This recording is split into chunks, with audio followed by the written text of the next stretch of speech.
அச்சா, இது என்ன இலை? ஆடை ஒட்டி இலை. இது என்ன செய்யும்? பிச்சு ட்ரெஸ்ல ஒட்டணும்னா ஒட்டிக்கிறோம்.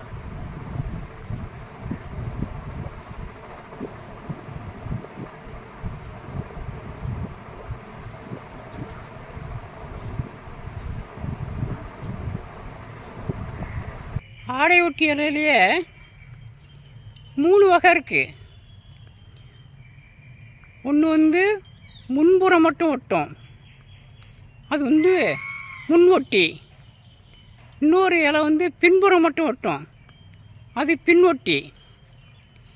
இது 2 பக்கம் ஒட்டும், அதனால் இது ஆடை ஒட்டி.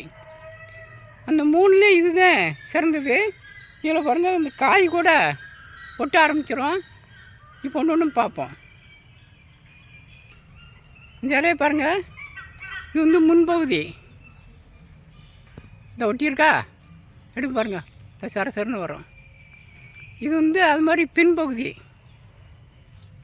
ஒட்டிக்கிடும், அப்படி இருந்துக்கிடும். இது பின்பகுதி. இது முன்பகுதியும் ஒட்டும், பின்பகுதியும் ஒட்டும். அதனால் இது ஆடை ஒட்டி. வசியம்னு சொன்ன உடனேயே எல்லாரும் அப்படிப்பட்ட முடியதும் கேட்காங்க.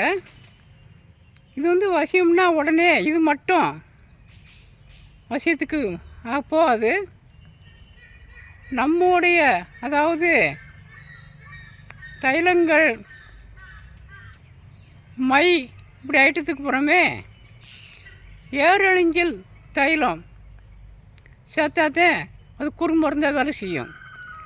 அதே மாதிரி இப்படிப்பட்ட மூலிகைகளுக்கு புறமே குறுமருந்தா முப்பும் சேர்க்கணும். அதோட நம்ம உடம்பில் உள்ள ஒரு உப்பும் சேர்க்கணும். மீண்டும் அதை அரைக்கும்போது ஒரு சில வசிய மந்திரங்களும் சொல்லணும். இவ்வளோ வேலையும் இருக்குது. அதனால் ஒரே நேரத்தில் எல்லாமே சொல்ல முடியாது. நம்முடைய வீடியோவில் ஒவ்வொன்றும் ஒரு சில நேரம் குறிப்பிட்டு வரும். அதனால் நம்ம வீடியோ கிட்டத்தட்ட நிறையா போட்டு வரோம், பார்த்துட்டே வாங்க. இதில் என்னென்ன சேரும் அப்படிங்கிறது கொஞ்சம் ரகசியமாகவே சொல்ல வேண்டியிருக்கும். நன்றி, வணக்கம்.